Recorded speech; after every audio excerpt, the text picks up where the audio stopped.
show's about life's great pastime, talking football down the boozer. Have a look what's on tonight's show. This time next year, we might be second or third in the Premiership. You'll have an idea. And pigs are flying. Funnily enough, when you're on the pitch, you don't actually hear the roar of the crowd. There's 40 players here. I suffered with a squad of 25 at Bradford, and when we had injuries and suspensions, the squad was too small. 40 is a luxury. 40 is too many. I'll cut it down to 30. Can you keep up with them? Keep up with them? That's the cat, just take the legs.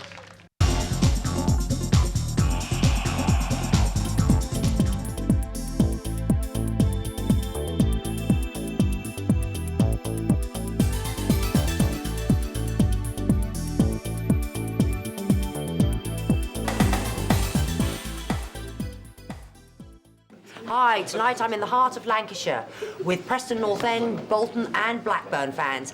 And we're going to talk the North West. Last season, the North West had a phenomenally successful season. Bolton went up, Macclesfield, Stockport, Bury. I mean, it was Wigan. The list was Wigan. The list was endless. And you know, this is the birthplace of football. It must have made you quite proud to be in the North West here. Well, yeah, we managed to stop up, which was a major achievement. Everybody else won everything, which, you know, congratulations to them, but we managed to stop into the Premier League, so we're there again and doing very well this season. Did you genuinely think that there was a danger of you going down? I'd give up Christmas. I'd give up. I'd give up last Christmas. I thought there was no way that we would stop up, and then we broke every record that's ever been made to actually stop up into the Premier League. Nobody has survived from the position that we were in last year to come up. Tony Parks did an absolute marvellous job when he took over as caretaker manager, and the team's performance is just, it was unrecognisable. The same team playing one week and the other team playing the other week. When we beat Liverpool down here 3-0, and the other week, you know, the team's performances were just unbelievable. And we actually had championship winning form. Yeah. Just too late. Yeah, halfway through the season. Better late than never, though. I mean, at least it kept you up. And I mean, you guys, you had a flyer, didn't you? Yeah. Easy peasy last season. Very easy. Yeah. Best season we've ever had.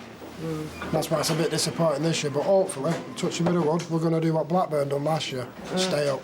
Stay up and then live to fight another day, consolidate. This time next year, we might be second or third in the Premiership. You'd have an idea. And pigs are flying. Oops, there's one flying across the ceiling there, right now. And talking about...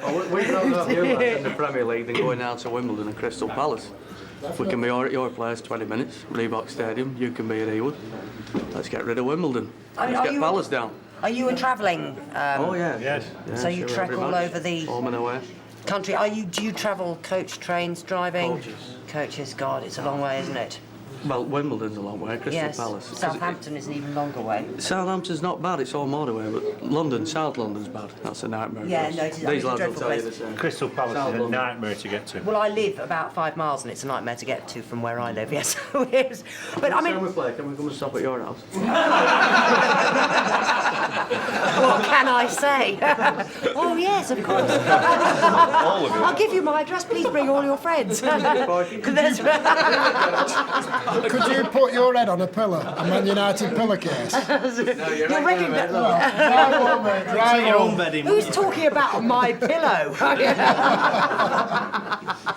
Floor, possibly. You have to be very special to get into my bed. But anyway, we're talking football here, not sleeping arrangements. Oh,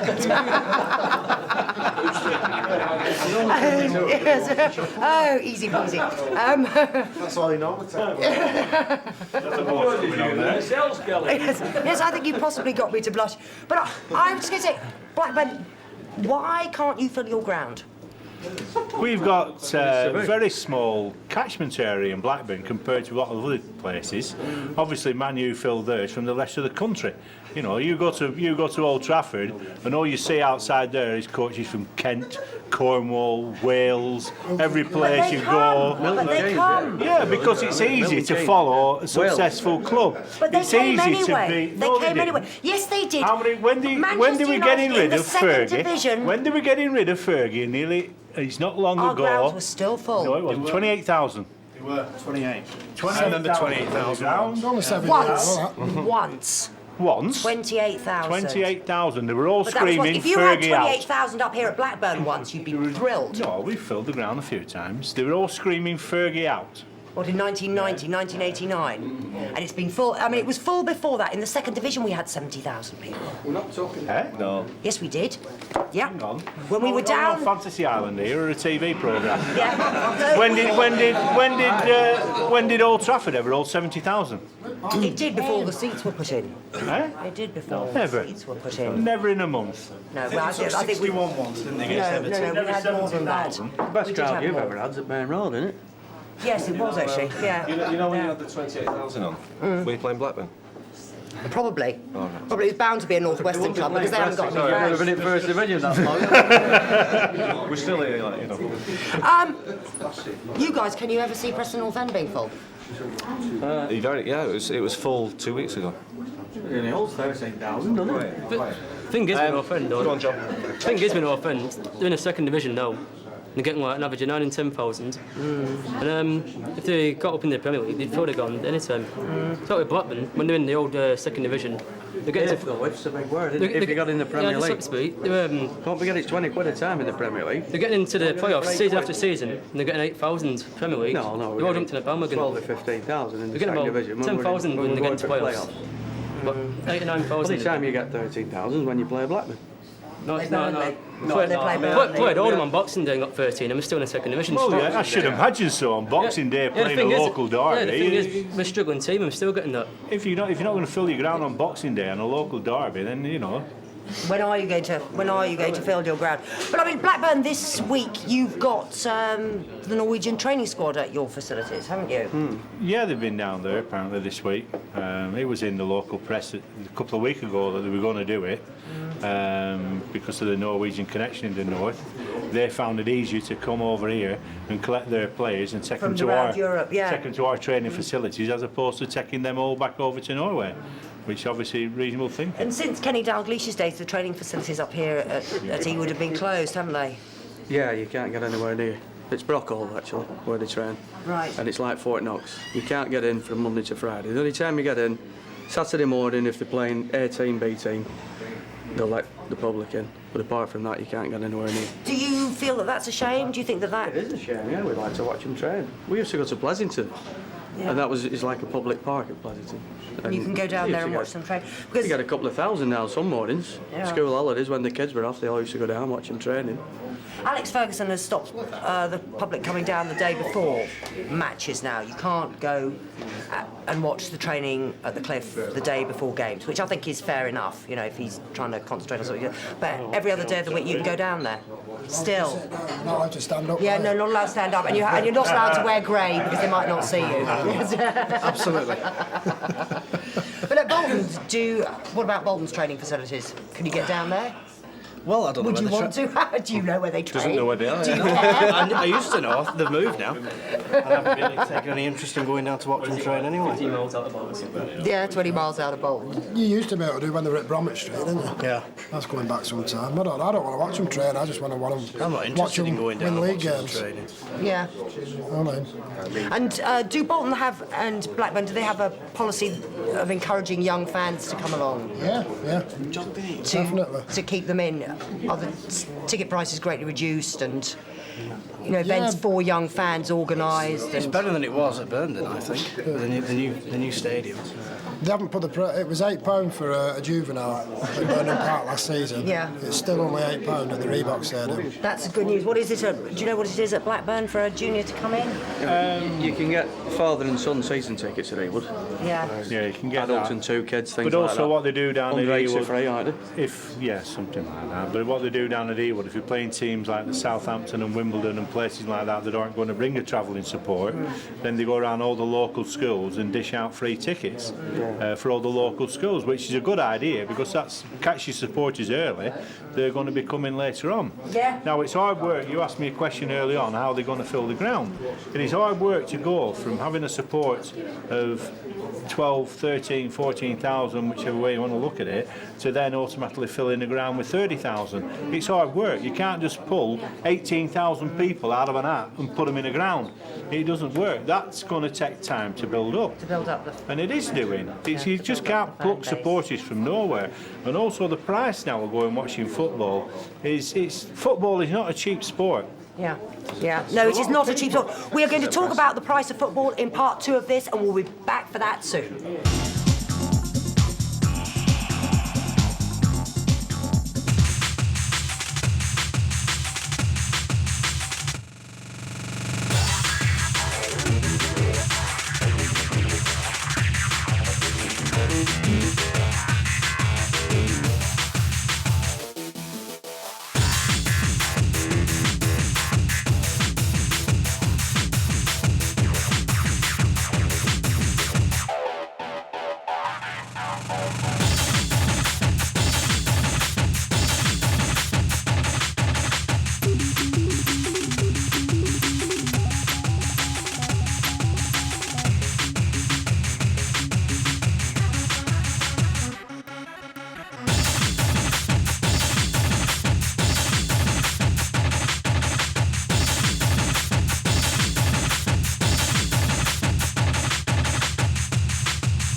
This is Edgeley Park and I'm here to talk to the Stockport County striker, Brett Angell.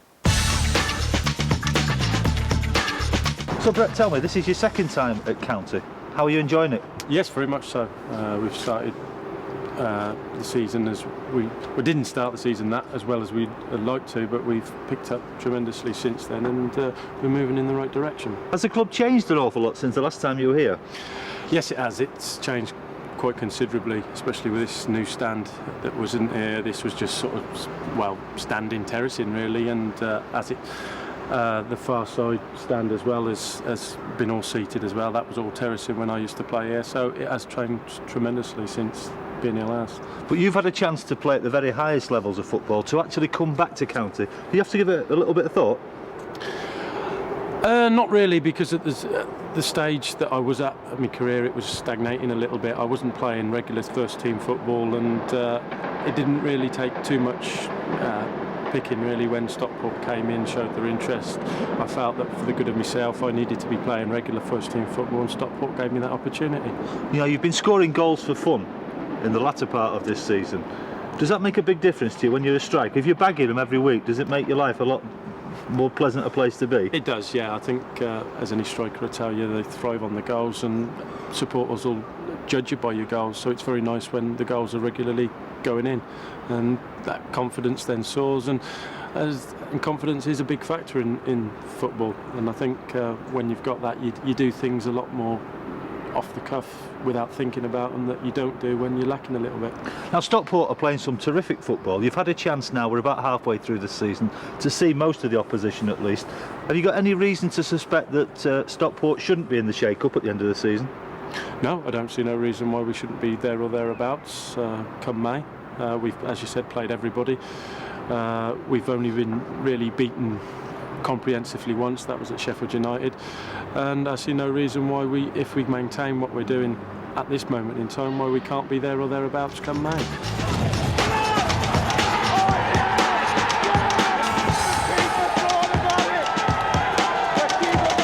Now last season under Dave Jones, very, very successful period for the club. You get promoted and all of a sudden then you get a new manager.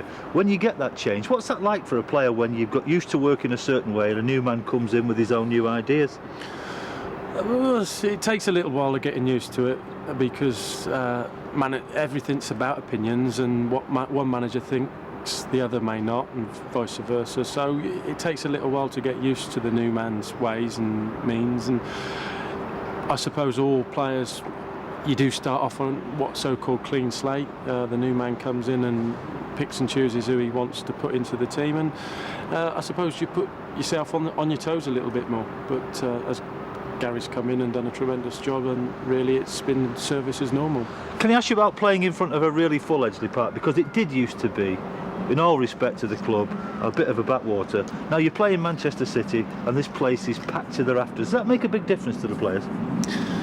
I think you get used to, you know, where you're playing. I don't think that because there's a full house or that, I don't think as players it makes any more difference, because funnily enough, when you're on the pitch you don't actually hear the roar of the crowd. It's only when you sort of, you know, the ball goes out of play and then there's a lot of, but you don't actually, when you're full in with the game and everything that's going on, you don't actually think, oh my God, what a magnificent crowd it is today. It's only when play stops and, you know, there's a lot of shouting, and when you run out to start the match, that's when you really hear the big roar. But when you're into the game, it's not something that you actually pick up on. But it's very nice when, you know, it is a full house, because you know then that, you know, you're going in the right direction and people are paying good money to come and watch you.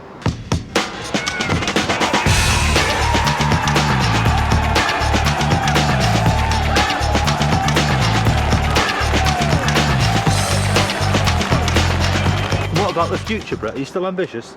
Yes, I'm still very ambitious. You know, what the future holds, you never do know, but I am still ambitious, and I just hope that I can take the club and myself all the way, so to speak. How ambitious can you be for Stockport? Because we live in a very much money-driven world. No disrespect to Stockport, but when you look at the type of money at the top end of the Premiership, how much higher could a club like County realistically expect to go? Realistically, because of the playoff situation, it's not without the realms of possibility to make the Premier League. But I think first and foremost, Stockport as a club has to maintain its First Division status for not only this year, for years and years to come, and become an established First Division side. So you're no longer, as you say, a backwater team. You become an established First Division team, playing established First Division sides.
Britannia Stadium, brand new home of Stoke City Football Club. They've also got a brand new manager, Chris Kamara.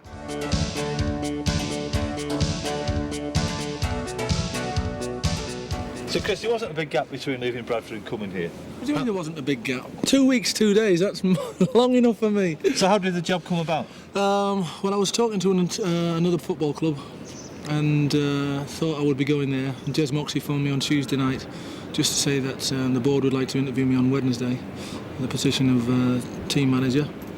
And I came down on Wednesday, told him a few porky pies. They phoned me up on Thursday morning, said I got the job, and I'm absolutely delighted. I mean, the place is magnificent.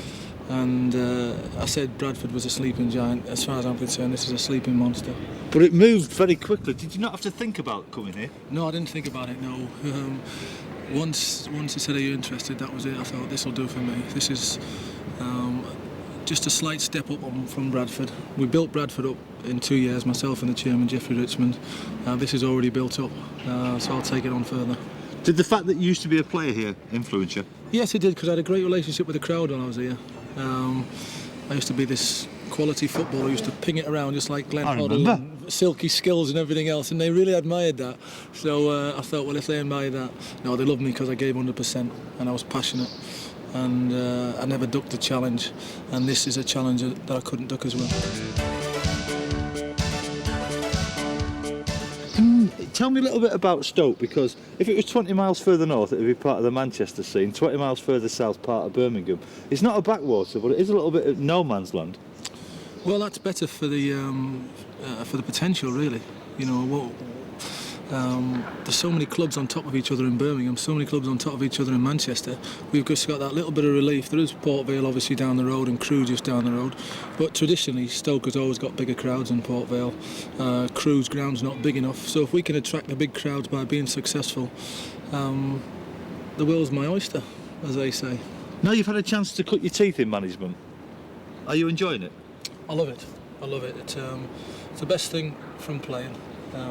You hope once you finish playing that you can keep in football, i.e. being a coach, then to be manager, and to have the pressures of management. There's no stress involved in management, it's pressure. The pressure because I want to do well for the supporters. Supporters go to work during the week and they spend their money, their £15 or £10, whatever it is, to go and watch a football match. And when they watch it, they're desperate for their team to win and do well. And if you can be part of that, bringing that happiness into people's home, you bring sadness and disappointments, but if you can bring real happiness, I did it at Bradford and I'm desperate to do it here. Is it quite a quantum leap though, Chris? Because as a player, you come back from training, you give your mucky boots to an apprentice and that's it, in your car and off ski. Here, you go through all the training routine and then you've got to run the place. That's true, but like I said, I love it. I love every minute of it. It's a bit hard on the family. I do throw my heart and soul into the job, and that's very hard on the family to understand at times. But I think that's the way it's got to be. You know, I'm ambitious. I want to be successful, and you can't play at a job. You can't play at it by leaving at 3 o'clock in the afternoon or not going to watch football matches. You have to go. You have to put yourself around. The supporters have to see that the person who's running their football club is someone who's dedicated to the team and dedicated to the fans, i.e. by trying to bring success for them. When you look round this place, the Britannia Stadium, magnificent venue for football, but a stadium is only part of the trappings. How ambitious can you be for this club? Well, Stoke's been traditionally a First Division club. Yeah. You know, people seem to forget that. People think that Stoke City doesn't have the same potential of the Wolves of this world, who are doing well in the First Division this year. Birmingham City are always thought of as a bigger club than Stoke. I don't agree with that. I think this club should be challenging. Maybe we haven't got the financial clout of Middlesbrough, Sunderland or Nottingham Forest, who are the top 3 teams in the division so far this year, but we're better than a Charlton, we're bigger than a Charlton. Charlton are up there challenging, Sheffield United we're on a par with, so you know, let's make sure we get there. Do you think realistically though, for a club like Stoke, can you ever expect to compete with the Arsenals and the Manchester Uniteds of this world? I do indeed. You know, I'm a great believer in that. I believe that at Bradford. We flirted with the top of the table twice this year. Same old excuses you'll probably say from a manager. I had a lot of injuries and suspensions, which I didn't make use of at the time, but obviously now I've left the place, I can make those excuses. But there's 40 players here. I suffered with a squad of 25 at Bradford, and when we had injuries and suspension, the squad was too small. 40 is a luxury. 40 is too many. I'll cut it down to 30, but even having 30, and if we get 30 and 25 of that is quality, and then we can sustain our challenge. You obviously loved the challenge of management. Did you learn an awful lot in the first couple of years? Oh, tremendous. I learned the in and outs of running a football club. He's a tremendous businessman, Jeffrey Richmond, the Bradford City manager, and he learned me all the loopholes, all the correct way to do business, and he's educated me for 2 years, and then for him to get rid of me after 2 years by educating me seems a bit strange, but like I said at the time, I've got no complaints. It was his decision, and I've come out smelling of roses. Still got a few things to learn? Oh, of course. You never stop learning. It's important that you don't close your mind, you don't think you know it all. There's a lot of experiences that I won't use again. Now I'm at Stoke City, which will stand me in good stead.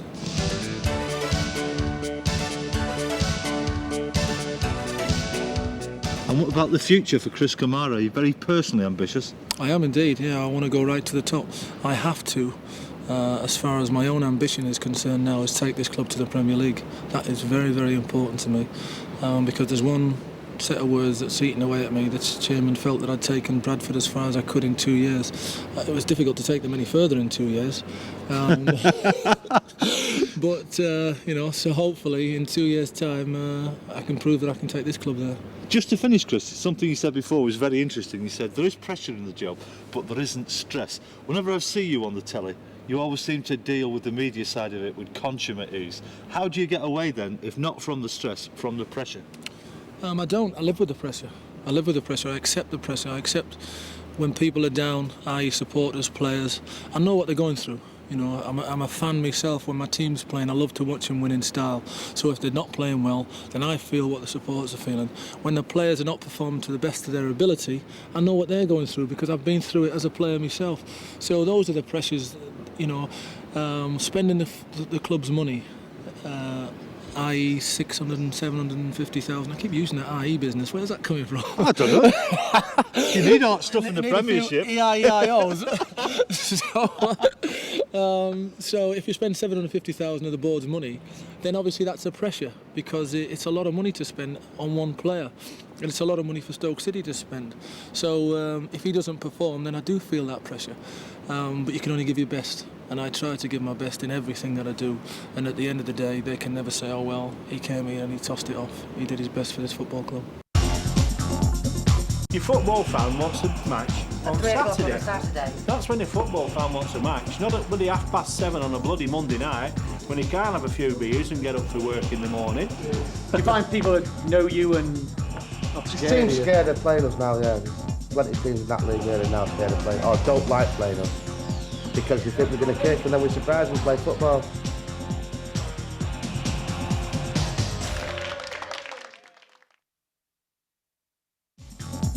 Welcome back to our Lancashire night at the Fox and Hounds in Blackburn. I'm with Blackburn, Bolton and Preston North End fans, and we're talking about the price of football, which, let's face it, people, is getting prohibitive nowadays, isn't it? I mean, it really is. I was asking Derek before about this grade system that Blackburn have, where particular matches they stick the prices up. Do you agree with that? No. The price for a football match should be a price for a football match. I can't see why they should have the grading thing. The one thing I do think they should have is if they want to do that, is implement the same price on away fans as what we get charged at their ground. You go to somewhere like Chelsea, Tottenham or whatever, you're paying £25, £28 a ticket. Now, and they come up here and we charge them £15. Yeah. Now, to me, that's ridiculous. They should be charged what we're charged when we go down there. Why should we have to pay, X amount of pounds to go and watch a game at Stamford Bridge, to watch our team at Stamford Bridge, and they're coming up here and paying considerably, more or less half to watch their team at Ewood Park, or at not Burden Park, at the Reebok. I mean, I'm Preston North End, we're in Division 2, so obviously it's cheap to watch Division 2 matches, £5.50 for a juvenile, £8.50 for an adult. But watching the Premier League, and I've never supported a team that have been in the Premier League, but watching the Premier League, I mean, seriously, your chairman needs to get a grip of your players, because the wages they're on, I think, is completely obscene, and it's people like you who are paying for it. And football is the people's game, isn't it?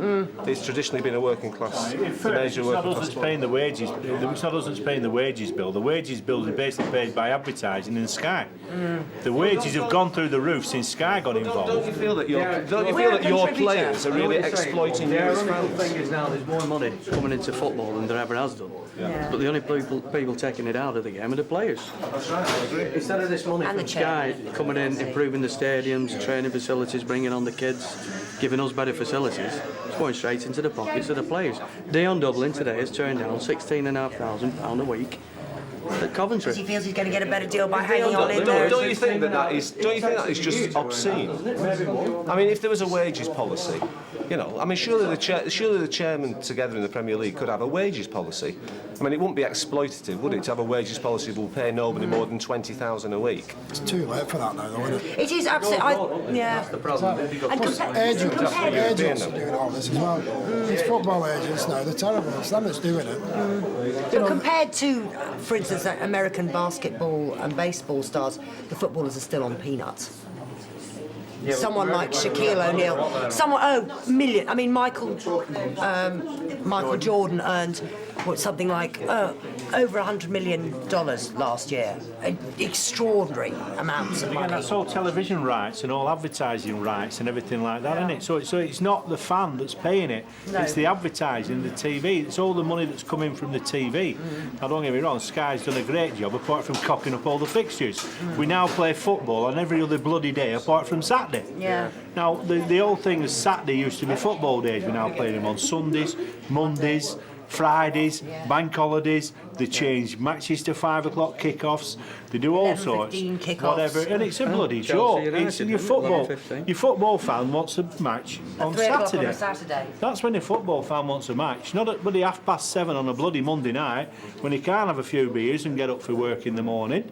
He wants it on a Saturday. You know, that's the down point. Yeah, I mean those dates. I mean, I think it's just as we accept. We were talking about, you know, you've got to move on from the tradition of your club. I mean, those days are behind us. We're in a different age. We're in the media age now, aren't we? I don't think it's too much to ask to keep to that. The old style where we did have 3 o'clock matches on Saturday. I don't see why it's going to change so much, different times here and there. Because otherwise, I mean, I think they feel, and I think they're right, that if certain games were, you know, if they chose to screen the game live at 3 o'clock on a Saturday, you would lose a whole load of fans. I mean, it's going to go towards pay-per-view. I was talking to someone today about, Manchester United setting up their own TV station, and eventually, is that going to be the way where each club is going to have its own television station? The games will be screened live. You can pay to watch the games. That is a live audience. So where are you going to get a live audience from if they can pay a £5? If you get a gang of lads like us, chip £1 a piece and we'll pay for a match on Saturday afternoon, Sky. But would you do that? Well, I'd travel personally, but a lot of people would. Yeah. They'd get a group together, they'd stop at home, £1 a piece. Case of cans, and they watch the football. That is just nothing like the football experience, though, is it? Watching it on No. TV. It is the most frustrating thing in the world, watching a game on telly. If you're used to going, isn't it? You may remember these days. You know, me and Joe last night were at Macclesfield Town FC for the second round of the Auto Windscreen Cup. There were about 700 Preston fans there, weren't there? And it's absolutely pouring down, and we won. Even if we'd lost, you know, I mean, so what? I mean, you're there. It's good. You're experiencing it, you know. And you rang us up and said, I'm really sorry, because originally we were scheduled to film this on a Tuesday, and they rang us, and I knew I was lying in bed at home. Sorry, we're at Macclesfield. And I saw the fixtures postponed, and I thought, no, it's going to be next Tuesday. We're going to have to change it. You're very lucky we're here tonight, because Preston Reserves are playing Nottingham Forest Reserves, you know, and... Well, we appreciate you being here. I do understand. You changed it because of this auto windscreen. Yeah, they did. Yeah, they changed it. Yeah, and we appreciated that. I knew as soon as I saw postponed. rescheduled for next Tuesday. That was the same reason you changed it for the Burnley people, but they still haven't bloody turned up. Where are these Burnley fans? Since they've been down here, they forgot the way, you see. They can't find it anymore, you know. It's a long time since they've been to Blackburn in a competitive match.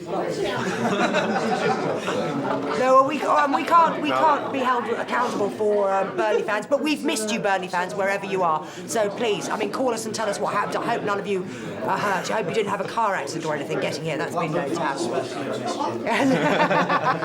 They wanted to talk about that flag that they flew over your ground. I have to say, I do think that is the most enterprising piece of animosity between clubs. Perhaps you'd like to tell us about it, because I don't think it reached the south. That was a group of supporters that I had playing.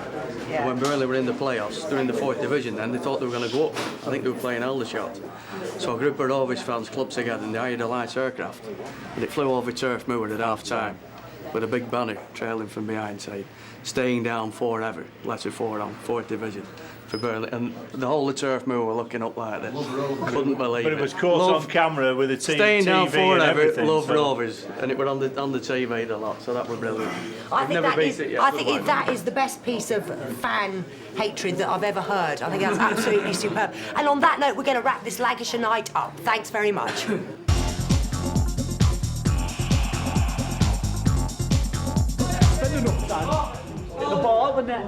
How do you cope with the young whippersnappers, the young kids? In what way? Can you cope with them? Can you keep up with them? Keep up with them? If I can't, I just take the legs. Simple as that. That's the game, yeah. Yeah, they only get past him once. Do you find people that know you and not This scared of team's you? scared of playing us now, yeah. There's plenty of teams in that league really now scared of playing, or don't like playing us, because they think we're going to kick and then we surprise them and play football and beat them that way. Okay! Come on. Switch it! They got it into their heads that they all want to fight and it's ridiculous. So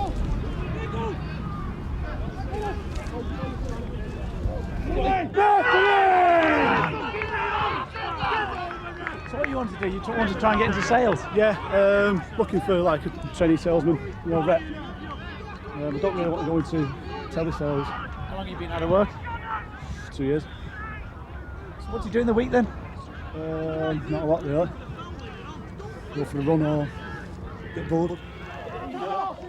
Eddie, Eric Cantona, it seemed everybody had problems. In many ways, they were just beginning for Salford Snooker after Animal got himself sent off. I kicked a ladder about 5 minutes previous, but he let the game play because they had the ball. And then he sent you off 5 minutes later? Yeah. Can you believe it? No. What do you think of the standard of refereeing these days? He's not bad, him. He's one of the better ones. He lets a lot go. Do you think you deserve to go? Yeah, I should have gone start the second half.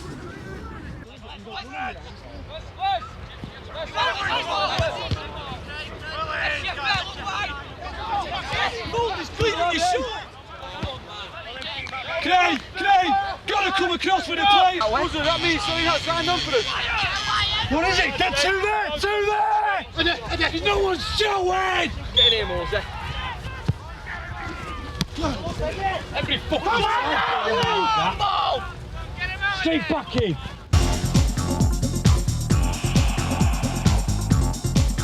That's your lot for this week. Join me again down the Boozer next week. This is the show. Don't miss it, or else.